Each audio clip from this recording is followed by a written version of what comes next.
Hey guys, and welcome once again to the carnage of the battlefield. I'm a Rubber Duck War, but today we have the mighty Papa Palpatine leading a glorious Kislev gun line. Going to be certainly a bucket ton of fun. This is an awesome build. I'm really quite excited to delve into it and see how he performs. And his opponent's going to have his work cut out. Palpatine's been a staple on the channel for many a year now. Very good top-tier competitive player. It's going to be tough to drag him down, even with the glorious forces of Khorne. As the lovely Catherine does a little bit of a battle speech, let's look through the build. We have some dervishes, one on either flank here, good just to harass and stop hounds. And they're going to need to do that quite a bit because this entire build is relying on its guns. We do have Kossar spears in the front. Now, they can do some decent poke against bloodletters. They will suffer up against the heavily armored troops, though, that Khorne do tend to bring. And for them, we have the Streltsi. 1, 2, 3, 4, 5 units of Streltsi on the battlefield. It is an absurd amount to take and somehow find a way to defend. And the real funny thing is, often to new players, I'm like, oh yeah, don't bring, like 5 rangers like this. You simply won't be able to protect them. When you're that good at the game, you can kind of break these type of rules. And yeah, 5 Streltsi, that's going to be a lot of damage if they can crossfire successfully. We have the Half-Blades, regimented as Tsar Guard, working as bodyguards for Catherine today. Looks like we have even more, oh my god, it's not Dervishes, it's the Griffin Legion! Oh hell yeah! Griffin Legion are one of my favourite looking units in the game. Look how bad to the bones these warriors are, waiting in the wings to surprise some flesh hounds or other harassing units.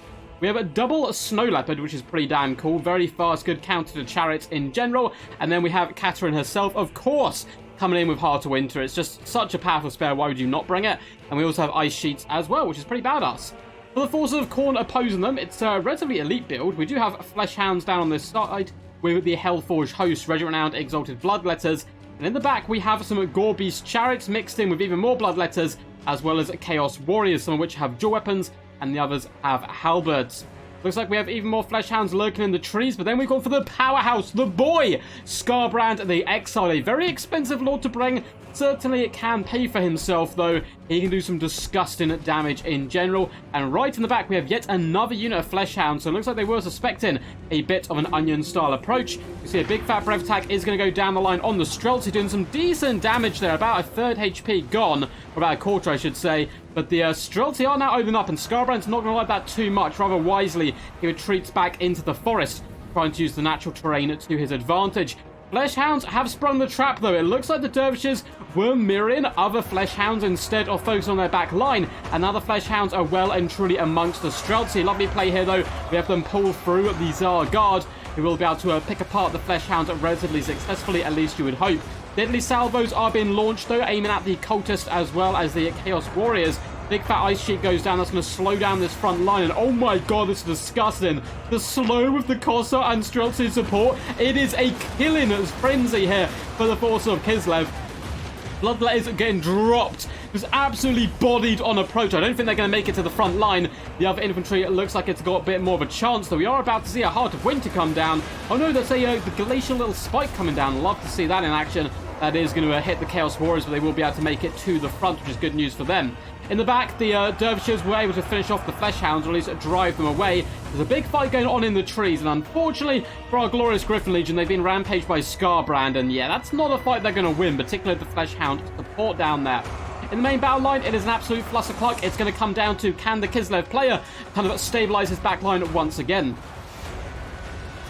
Streltsi are doing a good job protecting their brothers, firing into the flanks of the Flesh Hounds, and it looks like the Snow Leopards are bounding across the battlefield. Kossars are still lighting up the Bloodletters, who are dying in droves here. We do have a glorious Heart of Winter go down. That's going to catch out to the dual weapons, although it should be noted, you almost always want to overcast Heart of Winter. For an extra 4 winds of magic, you get an extra 50% damage or something absurd. I can't remember the exact stats, but yeah, it is wild stuff.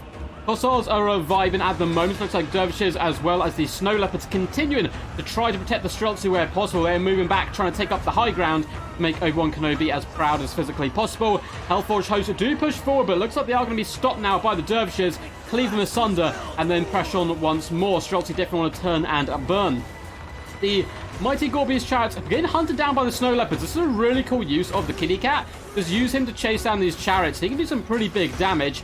It looks like we have a nice pocket of Kossards and Streltsi rallying themselves here in the forefront of the action, though the Hellforge host is starting to dive in once more. Streltsi have taken the high ground. They do turn and unleash a deadly salvo onto the Hellforge host. Zargard, alongside Katerin, working as a glorious bodyguard, are going to start pushing this cultist who is desperately trying to shut down more Streltsi. And though we have more Fleshhounds once again jump on top of Streltsi, do some nice work, there's going to be a little bit of crossfire there. Fellow brothers in arms are going to try and fire through them, hitting the big dogs. It'll be pretty damn bold and accurate. Snow Leopards in there as well, showing the dogs who the top apex predator is here, and it, of course, is the leopard. Scarbrand's been out of the fight for much of this. He was dealing with the Griffin Legion, which was an important job, and he's come in with one or two good breath attacks so far, but he definitely is a very expensive lord, and so far nowhere near paying for himself. Only 868 value. Does come in with a big fat breath attack, although it looks like it kind of whiffs. Probably wants to aim down the flank of the half-blades there. Fortunately, only caught the outskirts of the unit. Streltsi are rallying the best they can. The chariot being shot down is massive here.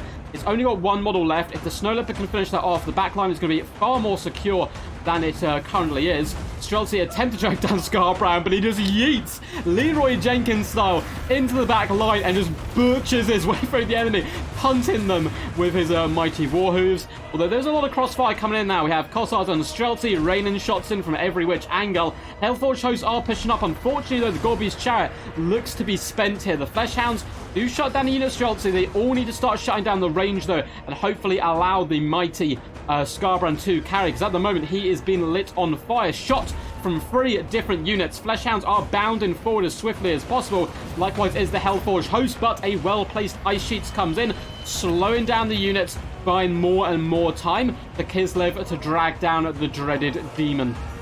Streltsi are moving once again away from the Hellforge host, who do have Ice Sheets on them, so they're going to be significantly slower at the moment. And the Zargard are so healthy. They're carving their way through Fleshhounds. Looks like the Snow Leopard will be chasing off the cultist there, and Katerin is well and truly very, very healthy.